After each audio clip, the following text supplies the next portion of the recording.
স্ত্রী যদি স্বামীকে তালাক দেয় সম্পূর্ণ মহারণা আদায় করতে হবে? আজকাল দেখা যায় বিয়ে 1 মাসের মধ্যেই তালাক দেয় আইনিভাবে। স্ত্রী যদি স্বামীকে তালাক দেয়, অর্থাৎ স্ত্রীর পক্ষ থেকে তালাকের উদ্যোগ নেওয়া হয়, স্ত্রী তো আসলে স্বামীকে তালাক দিতে পারে না। আত-তালাকু বির-রিজাল ওয়াল ইদ্দাতু বিন-নিসা, হাদিসের ভাষ্য। যার কারণে স্ত্রী তালাক নিজের প্রতি নিজে গ্রহণ করতে পারে, এটাকে বলা হয় অর্পিত তালাক, যেটা আমাদের কাবিননামার 18 নম্বর কলামে লেখা আছে। সেই পাওয়ার বলে কোনো স্ত্রী নিজের প্রতি নিজে তালাক যদি গ্রহণ করেন, তাহলে সেটি তিনি করতে পারেন। যদি তিনি নিজে থেকে নিজের পরে তালাক গ্রহণ করেন, তাহলে সেক্ষেত্রে তার শর্ত আছে, শর্তগুলো পাওয়া গেছে কিনা সেগুলো দেখতে হবে। আর যদি তিনি স্বামীর কাছে তালাক চান, চেয়ে বিচ্ছেদের উদ্যোগ নেন, তাহলে এটাকে বলা হয় খোলা তালাক।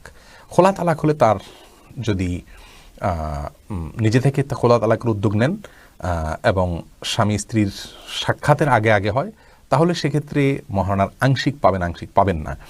আর যদি খোলা তালাক হয়, খোলা তালাক যদি হয়, সেটা সাক্ষাতের পরেও যদি হয়, তাহলে স্ত্রীর মহারণা যেটা নিয়েছেন স্বামীর কাছে সেটা ফেরত দিবেন। অর্থাৎ স্বামী সেই মহারণা চাওয়ার অধিকার আছে, যে যেহেতু তুমি বিচ্ছেদ চাচ্ছ, তোমার মহারণা ফেরত দাও, এটা চাওয়ার অধিকার তার রয়েছে।